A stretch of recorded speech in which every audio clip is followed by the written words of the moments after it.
નમસ્કાર, હું છું વિક્રમ વકીલ અને તમે જોઈ રહ્યા છો ઓફલાઈન ન્યૂઝ.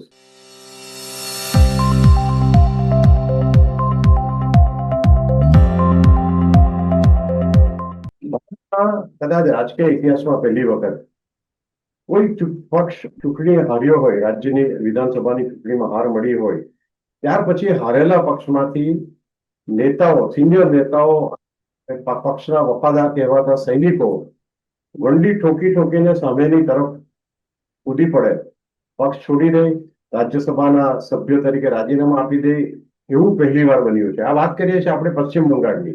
પશ્ચિમ બંગાળની વિધાનસભાની ચૂંટણીમાં મમતા બેનર્જીની પક્ષ તૃણમૂલ કોંગ્રેસની ખૂબ ઊંડી રીતે હાર થઈ અને ભાજપે વિજય મેળવ્યો. લગભગ 3 દાયકાથી મમતા બેનર્જી પશ્ચિમ બંગાળમાં સત્તા પર હતા અને એમનો હોલ્ડ એટલો બધો હતો કે એમની મરજી વગર પાંદડું પણ ન હાલ એમ કહેવાતું હતું. અને મમતા બેનર્જી એમના ઝક્કી વલણને કારણે, તેમજ એમના સ્વભાવને કારણે થોડા તીખા છે અને એને કારણે ઘણા બધા વ્યક્તિઓને કદાચ નારાજ છે, પણ બહાર આ નારાજગી આવી નહીં હોય.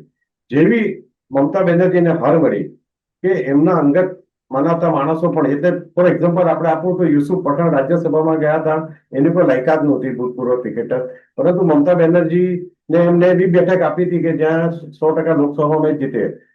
આ યુસુફ પઠાણથી માંડીને બીજા શત્રુઘ્ન સિન્હા જેવા, જે એને ભાજપે ભાવ નહોતો આપ્યો અને ત્યારે મમતા બેનર્જી એમને પક્ષમાં લીધા હતા અને રાજ્યસભાના સાંસદ બનાવ્યા હતા. આ ઉપરાંત ઘણા બધા બીજા એવા રાજ્યસભાના સાંસદો છે અને ધારાસભ્યો છે જેમણે મમતા સામે ખુલ્લેઆમ બળવો કર્યો છે.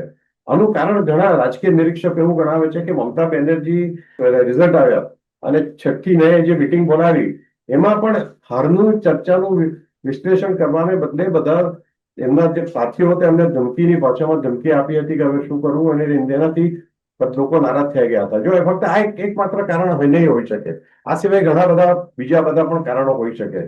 અને ભારતના રાજકારણમાં આવું ભૂતકાળમાં પણ ક્યારે બન્યું છે કે નહીં, એ વિશે આપણી સાથે વધુ ચર્ચા કરશે જાણીતા પત્રકાર જગદીશભાઈ મહેતા. જગદીશભાઈ, આપનું સ્વાગત છે. જી નમસ્કાર સર. જગદીશભાઈ, આજે આપણે પશ્ચિમ બંગાળમાં હમણાં રોજ હજુ પણ આટલા રિઝલ્ટ આવ્યા ને આટલા બધા દિવસો થઈ ગયા પછી પણ રોજ સમાચારમાં ચમકે છે કે આજે આ સંસદે રાજીનામું આપ્યું, આ ફલાણા ધારાસભ્યો નારાજ થઈ ગયા, એમણે છોડી દીધો પક્ષ અને એ બીજો સામેનો જૂથ છે એની સાથે જોડાઈ ગયા. એ જ રીતે કોર્પોરેશનમાં, કોલકાતા મ્યુનિસિપલ કોર્પોરેશનના મેયર સુધી રાજીનામું આપી દીધું. અને ફક્ત જે એકચ્યુઅલી મમતા બેનર્જીની કોર વોટ બેંક મુસ્લિમ વોટ બેંક ગણાય છે અને એમના વફાદારોમાં જે મુસ્લિમ ધારાસભ્યો કે બીજા નેતાઓ કે સાંસદો હતા એમણે પણ મમતાનો સાથ છોડી દીધો છે. તમને શું લાગે છે આખી વાત? જુઓ વિક્રમ સર, કોઈ નારાજ નથી, કેટલાક ધરાઈ ગયા, કેટલાક ફસાઈ જાય એમ હતા, એટલે છોટી આમાં મમતા બેનર્જીનો સાથ છોડી રહ્યા છે. બાનું છે, બધા જ લોકો બાનું શું કાઢે છે, મમતા બેનર્જીએ એના ઉત્તરાધિકારી તરીકે એના ભત્રીજા અભિષેક બેનર્જીને બધી કમાન સોંપી હતી, એનો રવૈયો બરાબર નથી, આવું એક કોમન સ્ટેટમેન્ટ બધા આપે છે. અભિષેક બેનર્જી જૈનજી છે, તૃણમૂલ કોંગ્રેસના જૈનજી યુવાન, અને આ લોકો જે અત્યારે તથાકથિત રીતે વિરોધ કરી રહ્યા છે બધા ઓલ્ડ ઇઝ ગોલ્ડ એના જેવું છે. એ બધા પાયાના પથ્થરો છે અને આ ભાઈ ખાલી શિખર ઉપર ધજા લઈને બેહી ગયા, અભિષેક બેનર્જી. વાંધો એ હોવાનું અત્યારે દર્શાવવામાં આવી રહ્યું છે. આ શબ્દ હું એટલા માટે વાપરું છું કે વાંધો તો પેલાય હતો, જ્યારથી અભિષેક બેનર્જીને કમાન સોંપી વાંધો ત્યારથી હતો, પરંતુ ત્યારે સત્તા ઉપર મમતા બેનર્જી હતા અને લગભગ રહેશે એમ લાગતું હતું. એટલે બધાએ વાંધો કે પોતાની કહેવાતી ગરિમા, માન કે સન્માન કે બધું ઢાકો ઢુંબો કરી રાખ્યું. હવે બધામાં રાતોરાત આત્મસન્માન ને માંડીને બધું એક હારે ખીલી ઉઠ્યું. શું કામ? મમતા બેનર્જી ભૂંડી રીતે હારી ગયા. એટલા માટે અત્યારે મમતા બેનર્જીની સ્થિતિ સોલેના જેલર જેવી છે, અસરાની, આધા ઇસ તરફ આધા ઉસ તરફ, બાકી મેરે પીછે. લગભગ કોઈ છે નહીં એમ કે તો હાલે કોઈ રહેશે કે કેમ એ પણ શંકા છે. એ એટલા માટે કે કોઈ ન પહોંચે એનું પેટ પહોંચે. મમતા બેનર્જી ઇન્ડિયા એલાયન્સમાં પણ, એટલે વિરોધ પક્ષનો જે આખો માચડો છે એમાં પણ ઊંચું કરીને જ હાલતા હતા. રાહુલ ગાંધીને એને પપ્પુ કહેવાનું જ બાકી રાખ્યું હતું. બાકી એને કીધું કે આ છોકરો કોઈ કાળે રાજનીતિમાં ચાલે નહીં, અને ઇન્ડિયા એલાયન્સ તો અગર કોઈને નેતૃત્વ સોંપવું હોય તો એને હું જ એને લાયક છું, એવું મમતા બેનર્જી એક સમયે કહેતા હતા. અને બધાય મમતા બેનર્જીને લડાયક નેતા અને આમ ને તેમને કારણ શું, નરેન્દ્ર મોદીની ઈચ્છા નહીં હોવા છતાં કલકત્તામાં એટલે પશ્ચિમ બંગાળમાં એને રાજ્ય સરકાર જાળવી રાખી, એટલે બધા માનતા હતા કે મમતા બેનર્જી ચાણક્ય, મમતા બેનર્જી બંગાળની વાઘણ, મમતા બેનર્જી લડાયક, મમતા બેનર્જી સો એન સો વગેરે વગેરે. પણ મેં આપને કીધું ને, જેને કોઈ ન પહોંચે એને એનું પેટ પહોંચે. કોંગ્રેસમાંથી 1998 કોંગ્રેસમાંથી અલગ થઈને તૃણમૂલ કોંગ્રેસની સ્થાપના કરનાર મમતા બેનર્જીની સાથે એ જ કાળથી સ્થાપના સમયથી હતા. એનું નામ છે શુભેન્દુ અધિકારી. એ શુભેન્દુ અધિકારી અત્યારે મુખ્યમંત્રી છે ભારતીય જનતા પાર્ટીમાં ભળી જઈને. 2000 ને એને 20 તૃણમૂલ કોંગ્રેસ છોડી દીધી. 1998 થી હતા. હવે આટલો લાંબો સમય જે વ્યક્તિ મમતા બેનર્જીના પક્ષમાં એ સેકન્ડ મેન જેવા હતા. મમતા બેનર્જી પછી કોણ, તો શુભેન્દુ અધિકારીનું જ નામ આવતું હતું. અર્થાત રસોડાની બધી વાતની એને ખબર છે. ક્યાં કઈ ખીચડી કોણે રાંધી, કોણે લાવ્યો ચોખાનો દાણો, કોણ લાવ્યો મગનો દાણો, એ બધી એને ખબર હતી. ને ક્યાંથી લાવ્યા એ પણ ખબર હતી. એટલે હવે જ્યારે હારી ગઈ મમતા બેનર્જી, હારી ગયા, પાર્ટી હારી ગઈ, એટલે જે લોકો મમતા બેનર્જીના કિચન કેબિનેટમાં ગણાતા હતા એ બધા જની કાળા ધોળાની ફાઇલો પણ અથવા વાતો પણ આ ભાઈ શુભેન્દુ અધિકારી પાસે તો હોય જ, કારણ કે બધા કિચન કેબિનેટના જ માણસો હતા. એટલે તમારી જાણ ખાતર મમતા બેનર્જી એના ઇતિહાસના સૌથી મોટા ભંગાણના સાક્ષી બની રહ્યા છે. જી સર. જી જગદીશભાઈ, પણ આપણે ભૂતકાળમાં આપણે જોયું છે કે જયારે 15 વર્ષ સુધી મમતા બેનર્જીએ બંગાળમાં રાજ કર્યું, એ પહેલા લગભગ 30 થી વધુ વર્ષ સામ્યવાદીઓની સત્તા હતી બંગાળમાં, અને સામ્યવાદીઓ પણ ખૂબ ખરાબ રીતે હાર્યા હતા. પરંતુ સામ્યવાદી પક્ષમાં આવો મોટો તડો જોવા નહીં મળ્યો. ભલે પોલિટિકલી સાફ થઈ ગયા બંગાળમાંથી અને કેરળમાંથી પણ હવે એવું લાગે છે, પરંતુ પક્ષ અકબંધ રહ્યો હતો. મોટા નેતાઓ પક્ષને છોડીને નતો ગયા. એ જ રીતે આપણે ધારો કે કોંગ્રેસની વાત પણ કરીએ તો ઘણા રાજ્યોમાં કોંગ્રેસે ખરાબ રીતે હાર મળી છે ભાજપ સામે. પરંતુ કેટલાક નેતાઓ થોડા માઇનોરિટી હોય જે થોડા ઘણા કૂદીને ગયા હોય ભાજપ તરફ. પરંતુ આટલે મોટો પાયે ભંગાણ નથી થયું, કારણ કે બીજા રાજ્યોમાં પણ જો ભાજપ આવી હોય તો આ પ્રશ્નો તો રહેવાનો જ છે કે ભાઈ એમને ઈડી ટાર્ગેટ કરશે કે સીબીઆઈ ટાર્ગેટ કરશે કે બીજી ઇન્કમ ટેક્સને પ્રોબ્લેમ થશે. પણ તમે જુઓ કે અહીંયા સેલિબ્રિટી જે સાંસદો છે, એટલે યુસુફ પઠાણ, શત્રુઘ્ન સિન્હા જેવા, અને મહુવા મોઇત્રા બી કદાચ એમ કહે છે, મહુવા મોઇત્રા બીજા એક પેલા ફિલ્મમાં કામ કરનાર એક બેન છે ને આમાં આવ્યા છે તૃણમૂલ કોંગ્રેસમાં, એ પણ પાછા જવાના એક જમાનામાં મમતા માટે જાન આપી દેવાની વાત કરતા હતા. તો તમને એવું લાગે છે કે આટલા વર્ષોથી ઉકળતો ચડતો હશે મમતાનો વિરોધ અને દબાવીને રાખ્યો એવું પણ કારણ હોઈ શકે? ના ના સાહેબ, આ બધા આ અવસરવાદી લોકો છે. અત્યારે 3 જ જણા જે છે એ મમતા બેનર્જીની સાથે છે. શત્રુઘ્ન સિન્હા જે ફિલ્મ સ્ટાર આપણા હતા તે, બોલિવૂડના, કીર્તિ આઝાદ જે ક્રિકેટર હતા તે, અને બાબુલ સુપ્રિયો એ પણ ફિલ્મી લાઈનના વ્યક્તિ છે. આ 3 લોકો ઈ પણ એટલા માટે છે કારણ કે ઈ અન્ય પક્ષોમાં જઈ આવ્યા ને હવે એનામાં આભડછેટ જેવું થઈ ગયું. એને ભારતીય જનતા પાર્ટી ચીપિયેથી પણ પકડીને રાખવા ખુશી નથી. આ લોકોએ એટલા બધા ઝેર વેકાતા અમસ્તા પણ તમને કમ વિક્રમ સર, પોતિકા લોકોના આક્ષેપે ખતરનાક લાગે બીજાના માર કરવા કરતા. બીજાનો માર ઈ સહન થઈ કે પોતાના લોકો આક્ષેપ કરે ને એ પણ ખતરનાક લાગે. શત્રુઘ્ન સિન્હાને પણ બિહારમાં ભારતીય જનતા પાર્ટીએ ઘણું બધું આપેલું, છતાં છેલ્લે પછી ઈ આપણે જાણીએ છીએ કે મમતા બેનર્જીની ભેગા હોય ગયા. કીર્તિ આઝાદ પણ એમાંના એક છે.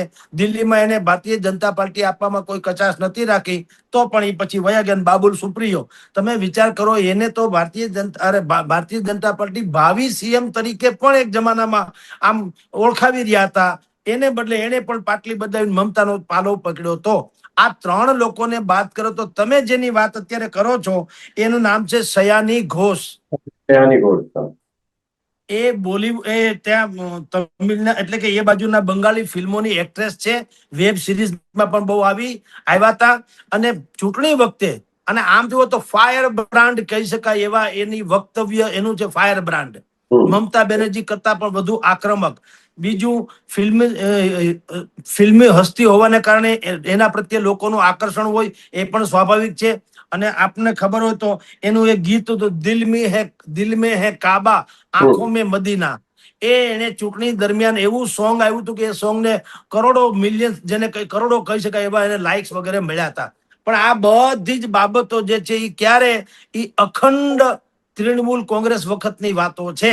અને ત્યારે પણ મમતા બેનર્જીના ભત્રીજા અભિષેક બેનર્જીનો ત્રાસ કયો તો ત્રાસ, અને એની એક હતું કે હિટલરશાહી કયો તો હિટલરશાહી હતી તો ખરી, પણ આ બધા ત્યારે શિસ્તના પૂતળા બનીને સહન કરતા હતા. શું કામ? મલાઈ સામે દેખાતી હતી કે મમતા બેનર્જી જ ભારતીય જનતા પાર્ટીને હરાવી શકે. એટલે બધા મમતા બેનર્જીનો પાલો પકડીને બેઠા હતા. પણ થયું કેવું, મેં આપને શરૂઆતમાં કીધું, જેને કોઈ ન પહોંચે એને એનું પેટ પહોંચે. 1998માં એને કોંગ્રેસમાંથી તૃણમૂલ કોંગ્રેસ સ્થાપનારી મમતા બેનર્જીની સાથે આ જે ભાઈ છે અધિકારી, શુભેન્દુ અધિકારી, એ ત્યારથી હતા. નેક્સ્ટ ટુ મમતા જેવું હતા.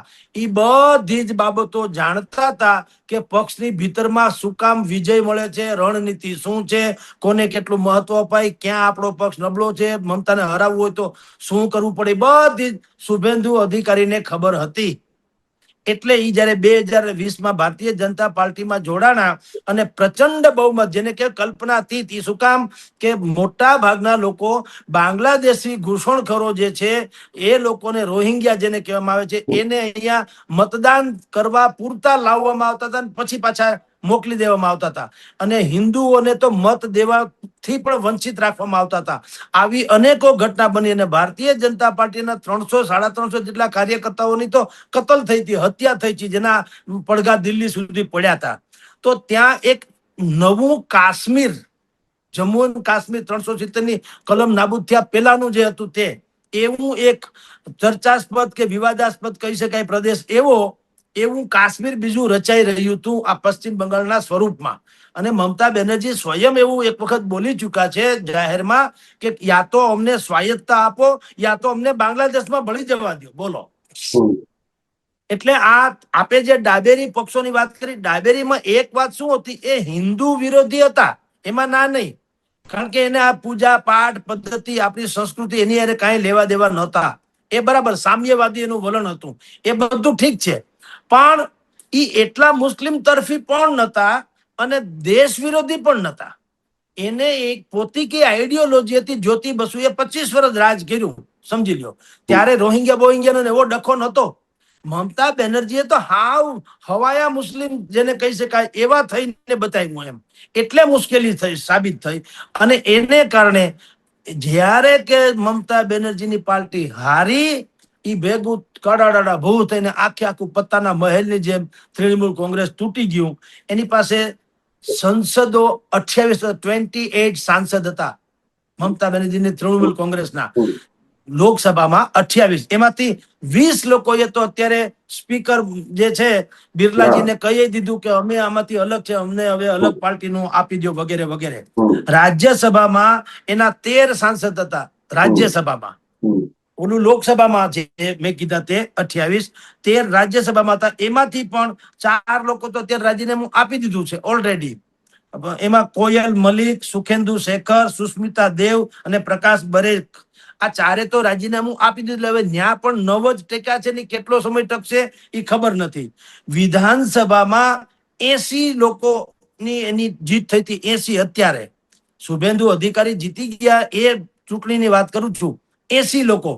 એમાંથી પણ 64 બાગી થયા છે, 64. બોલો. અને એમાં એ બધા 64 લોકોએ કીધું હવે એની પાસે 16 બચ્યા છે, એ પણ કેટલો સમય બચાય રામ જાણે. તો આ 64 વિધાનસભ્યો, પછી રાજ્યસભાના 4 અત્યારે જે સભ્યો કયો એ, અને સાંસદો 20, આ બધાએ મોટી બગાવત આદરી અને કીધું અમારે તૃણમૂલ કોંગ્રેસ કરતા અલગ રહેવું છે. અભિષેક બેનર્જીને તો એ મોઢું જોવાય ખુશી નથી. પણ મમતા બેનર્જીની ગમે તે નબળાઈ હોય યા તો ભત્રીજા વાદ હોય, મોટા ભાગે વાદ ઓછો હોય રાજકારણમાં, તો પૂંછડી દબાણી હોય તો જ ઈ સહન કરે. તો આટલી મોટું ભંગાણ પાર્ટીનું થયું ઐતિહાસિક કહી શકાય, તેમ છતાં એ અભિષેક બેનર્જીને છોડવા રાજી નથી. એનો અર્થ એમ છે અભિષેક બેનર્જી પાસે યા તો મમતા બેનર્જીની ભયંકર મોટી નબળાઈ કાંઈક હશે એના હાથમાં હોય, યા તો અભિષેક બેનર્જી જે છે એ કોઈ બીજો રહસ્ય સ્ફોટ કરે તો મમતા બેનર્જીનું સમગ્ર કેરિયર, સમૂચી કેરિયર જે છે એ ધૂળમાં મળે એવી સંભાવના હોય. એટલે અત્યારે પણ એ અભિષેક બેનર્જીને પકડી રાખ્યા છે અને મોટું ભંગાણના કેવળ નજર સાક્ષી બની ગયા છે લાચારીથી. જી સર.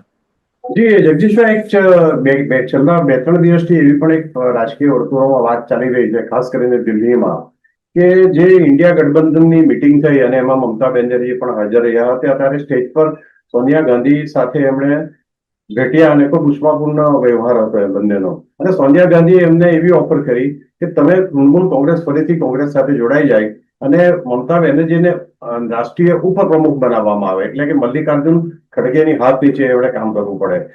અને બીજી તરફ અભિષેક બેનર્જી રાહુલ ગાંધીને મળ્યા અને અભિષેક બેનર્જીને મહામંત્રી બનાવવાની વાત થઈ જો કોંગ્રેસ સાથે ટીએમસી ભળી જાય તો.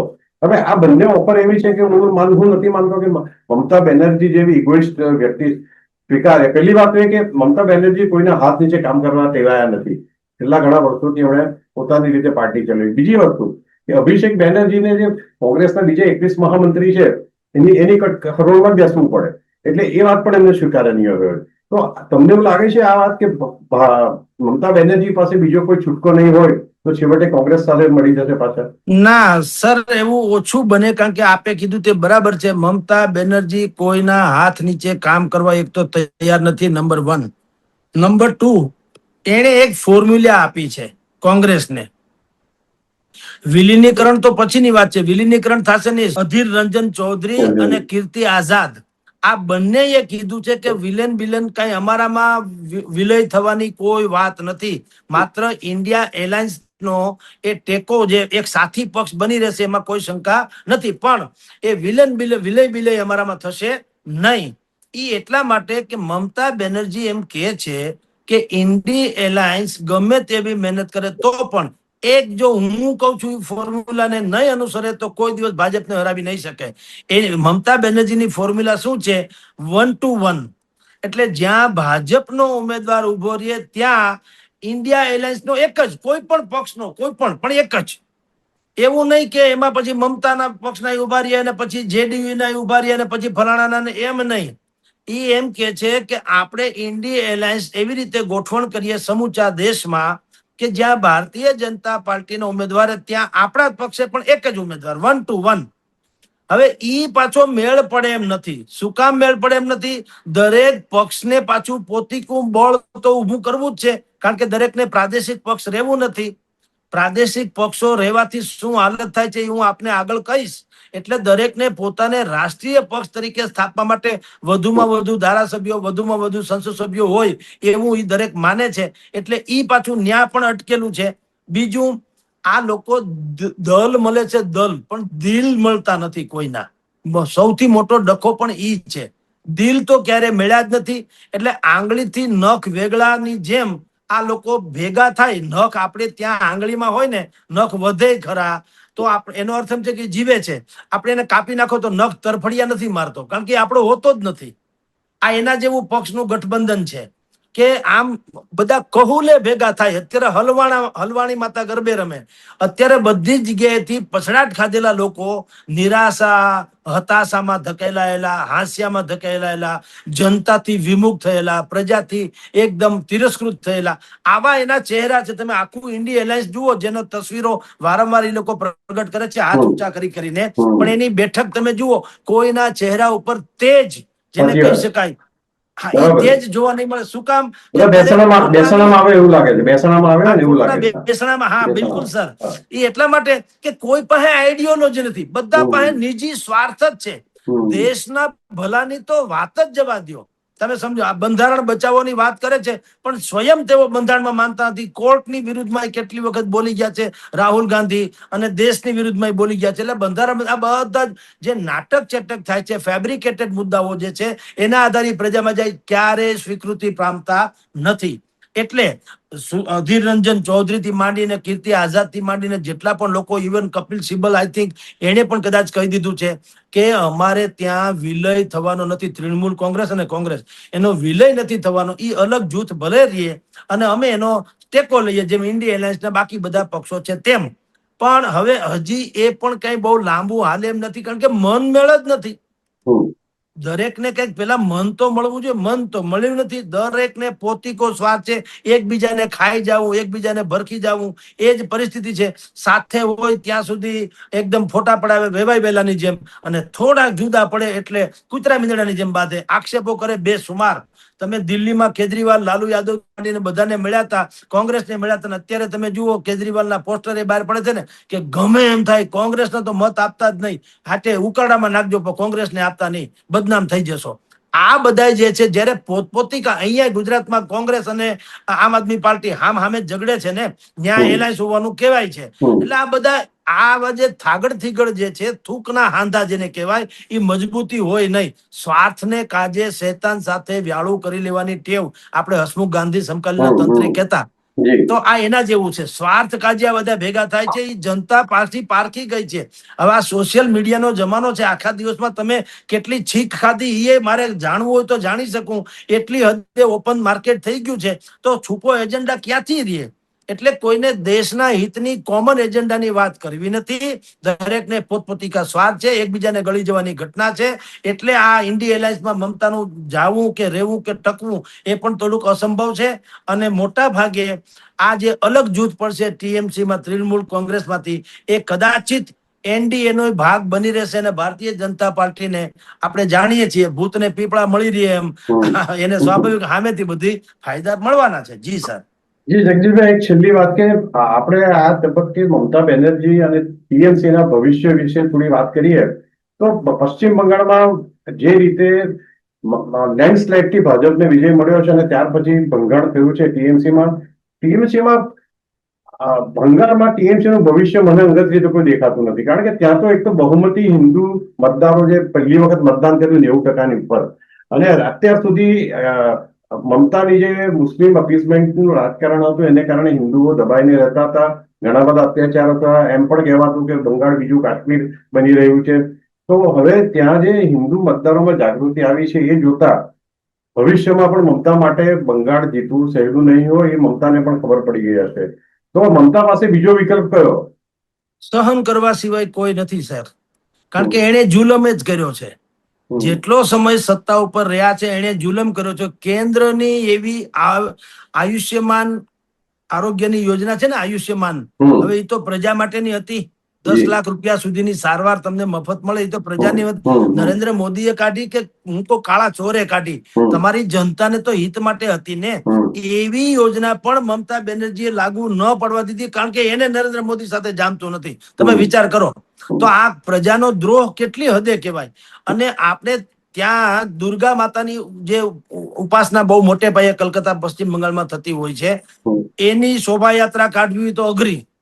અને બાકી વિધર્મીઓની કોઈ પણ પ્રસંગે શોભા કાઢવા યાત્રીઓ તો સરકારમાં સબસિડી આપે, પૈસા આપે, બધું વગેરે વગેરે.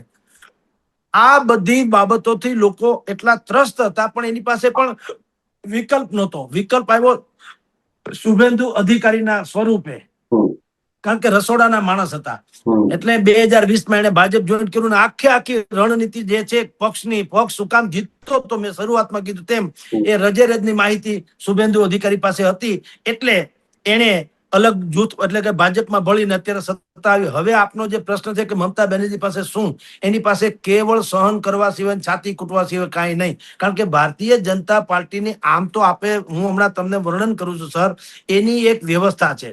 એ બુદ્ધિપૂર્વક પેલા છે ને પગ અંદર જાવે છે ને પછી પગ પોળા કરે. તમારી જાણ કરતા પંજાબમાં શિરોમણી અકાલી દળ એક જમાનામાં ભાજપનો મોટો ભાઈ ગણાતું હતું. ભાજપ એમાં નાના ભાઈ તરીકે આવ્યું હતું, શિરોમણી અકાલી દળ.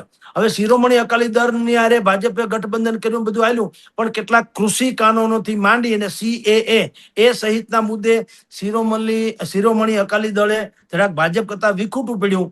તો થયું કેવું, અત્યારે તમે જુઓ તો ભાજપના શિરોમણી અકાલી દળ તો અત્યારે હાવ હાસ્યમાં ધકેલાઈ ગયું છે. અત્યારે ભલે ભગવત માનની આમ આદમી પાર્ટીની સરકાર છે, એ કેટલો સમય રહે છે એ કાઉન્ટડાઉન જેવું છે, પણ ભાજપે ત્યાં કાઠું કાઢ્યું. અત્યારે તમે જાણો છો કે આમ આદમી પાર્ટીના રાઘવ ચઢ્ઢા સહિતના 8 ધારાસભ્યો, હરભજનસિંહ, બધા અત્યારે ભાજપમાં ભળી ગયા. એ પ્લાન શરૂ થઈ ગયો છે આગામી ચૂંટણી જે વિધાનસભાની થવાની એના માટેનો. એટલે ભાજપની સાથે જેણે પણ ગઠબંધન કર્યું અથવા તો ભાજપે જ્યાં પણ પગ પેસારો કર્યો ત્યાં સ્થાનિક પ્રદેશો રાજ્ય પક્ષો હતા એનો તો હાવ તમારી જાણ તળિયા ઝાટક થઈ ગયું. શિવસેના ઉદ્ધવ ઠાકરે મહારાષ્ટ્રમાં, આપણે ખબર છે બાળા સાહેબ ઠાકરેની તૂતી બોલતી તેના નામે તમે જાણો તો બધું ચાલતું હતું. એને બદલે એમાંય ભંગાણ પડ્યું, અને પડ્યું કેવું, મેં તમને પહેલા કીધું તેમ, જેને કોઈ ન પહોંચે એને એનું પેટ પહોંચે. શિવસેનાના જે અત્યારે ડેપ્યુટી ચીફ મિનિસ્ટર છે શિંદે સાહેબ, એને પેલા અલગ કર્યા ભારતીય જનતા પાર્ટીએ. અલગ કર્યા એટલે એ તો બધું જાણતા જ હોય, કારણ કે શિવસેનામાં પણ એની બહુ મોટી પહોંચ હતી ને બધી ઓળખ જાણકારી હતી. એટલે એને આખા વિધાનસભ્યો મોટા પાયે લઈને ભાજપમાં ભળી ગયા. અત્યારે આપણે જાણીએ છીએ એનું અલગ જૂથ છે. અસલી શિવસેના આ શિંદે શિવસેના છે, એને વાઘનું મળી ગયું નિશાન અને શિવસેનાનો લોગો મળી ગયો, એ બાળ ઠાકરેના ખાસા અચ્છા વારસ હોય એવું સાબિત કરી દીધું. અને ઉદ્ધવ ઠાકરે હજી આપણે જાણ ખાતર જાવા મારે છે. પછી જનતા દળ યુનાઇટેડ બિહારમાં નીતિશ બાબુનો સિતારો ચમકતો હતો, અને તમે 9 વખત મુખ્યમંત્રી, 9 ટર્મ 9 વખત મુખ્યમંત્રીને શપથ લીધા. એવી મોટી હસ્તીને જનતા દળ યુનાઇટેડ ને કાંઈ કરી શકે એમ નતા. એને બદલે ભારતીય જનતા પાર્ટી ન્યા પણ પેલા નાના ભાઈ બન્યા, અને પછી આપણે જાણીએ છીએ શું થયું. અત્યારે નીતિશ કુમાર, તમે કલ્પના કરો વિક્રમ સર, આ પણ એક ઘટના છે. ખબર નહીં કે નેશનલ મીડિયામાં એની ચર્ચા કેમ ન થઈ. ક્યાંય કોઈ દી સાંભળ્યું કે કોઈ ચીફ મિનિસ્ટર જે છે એ મુખ્યમંત્રી પદ છોડી ને રાજ્યસભામાં સભ્ય થવાની, એવું તો આવું હોય જિંદગીમાં કોઈ દી સમજ્યા? કોઈ પ્રોફેસર હોય એમ કે ના ના મેં ઘણા સમયથી પ્રોફેસરી કરી છે, પટ્ટાવાળો કોઈ દી નથી બન્યો એટલે મારે પટ્ટાવાળો થવો, સાંભળ્યું કોઈ દી? એને બદલે તમે મુખ્યમંત્રી પદ છોડી રાજ્યસભાના સભ્ય બની ગયા. શું કામ? મેં આપને કીધું, ભારતીય જનતા પાર્ટી પછી જહાં વો ખડે લાઈન વહાં સે શુरू હોતી હૈ. પછી જમ્મુ અને કાશ્મીરમાં મહેબૂબા મુફ્તીની PDP ની આરે પણ આ જ સિસ્ટમથી ત્યારે બધા લોકોએ ટીકા કરી હતી, સત્તાની ભૂખી ભાજપ છે, સત્તાની ભૂખી ભાજપ છે મહેબૂબા મુફ્તી સાથે. એલા ભાઈ, ભૂખી નથી, બુદ્ધિપૂર્વકની ખોજી હતી કે આપણે અહીંથી બધું મોકલીએ છીએ, જાય છે ક્યાં? તપાસ તો કરવી પડે ને. આ ચારણીમાં પાણી જેવું હતું, પાણી નાખો, ચારણી તો કદી છલકાતી નથી. એટલે એને ભાગીદારીમાં સરકાર બનાવી. અને પછી અત્યારે શું સ્થિતિ છે આપણે જાણીએ છીએ, મહેબૂબા મુફ્તી યા તો જામીન ઉપર છે, યા તો ઘરમાં કેદ છે, અથવા તો એ જાવા મારતા ફરે છે. એથી વિશેષ એનું કોઈ મૂલ્ય રહ્યું નથી.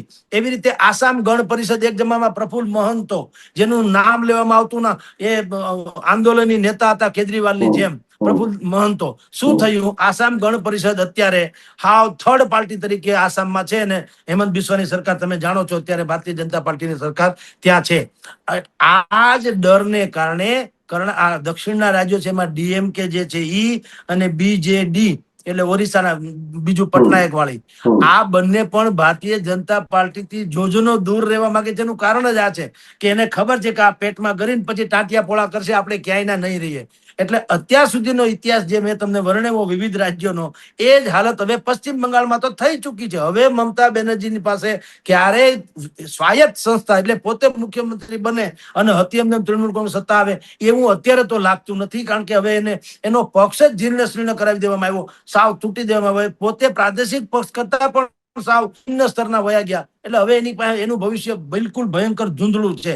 એક જમાનામાં આપણે મમતા બેનર્જી એટલે વિપક્ષના જેટલા પણ ખેમા છે તમામ પક્ષો, એમાં સૌથી પાવરફુલ લેડી તરીકેનું નામ આવતું હતું. ઘણા એને આર્યન લેડી ઇન્દિરા ગાંધી સાથે સરખાવતા હતા આમને તેમને. ઈ ખાલી પેદલ યાત્રા કરે, લાખો લોકોની પાછળ આવતા આપણે દ્રશ્યો જોયેલા છે કે અને ગમે તેની સામે એ બિલકુલ બાયો ચડાવે અથવા તો ગમે તેની સામે લડાઈની એલાન કરી દેતા હતા અને બધા બોલો છો ને સત શ્રી અકાલ, મમતા બેનર્જી કે એમ જ સારું. પણ ઈનો જ મમતા બેનર્જીની આજે હાલત કેવી છે. ઓલી પેલી જે કે છે ને કે ઓલા એક ગઝલમાં કે છે ને કે મોત ને જમાને કો યે सम्मा सिखा डाला, મોત ને અહીંયા માત કરો, મોત ને બદલે માત એટલે હાર. मात ने जमाने को ये सम्मा दिखा डाला, कैसे कैसे रुस्तम को खाक में मिला डाला. अब न वो हलाकू है और न किसके साथी है, जंग जो ना है कोरस ना है उनके हाथी है. कल तक जो चलते थे अपनी शान शौकत पर और सम्मा तक नहीं जलती आज उनकी कुर्बत पर. एक जमानाમાં જ્યાં હાહાકાર મચી જતા હતા અને શાનો શોકત થી જે નીકળતા હતા, અત્યારે એની ત્યાં નીકળા ભૂત રડે ભેકાર એના જેવી હાલત છે. કારણ કે એને તમે જે શરૂઆતમાં વિક્રમ સર વાત કરી એ બહુસંખ્ય હિન્દુઓને એટલા દબાવ્યા કે એને જ્યારે તક મળી ત્યારે ડબલ સ્પ્રિંગની જેમ ઉછળ્યા અને તૃણમૂલ કોંગ્રેસનો સંપૂર્ણ ધ્વંસ કરી નાખ્યો. જી સર. જી, તમે જગદીશભાઈ, તમે જેમ કહ્યું એમ કે મમતા બેનર્જી પાસે હવે નિવૃત્તિ સિવાય બીજો કોઈ રસ્તો નથી અને આ જ વાત ભવિષ્ય લખી રહ્યા છે બીજા રાજકીય નિરીક્ષકો પણ અને દેખાઈ રહી છે. જગદીશભાઈ, તમે હોટલાઇન ન્યૂઝ સાથે જોડાયા બદલ થેન્ક યુ વેરી મચ. આપનો ખૂબ આભાર. જી નમસ્કાર સર. આવા પ્રકારના વિડીયો તમને જોવા ગમતા હોય તો હોટલાઇન ન્યૂઝ ચેનલને લાઇક, શેર અને સબસ્ક્રાઇબ કરો.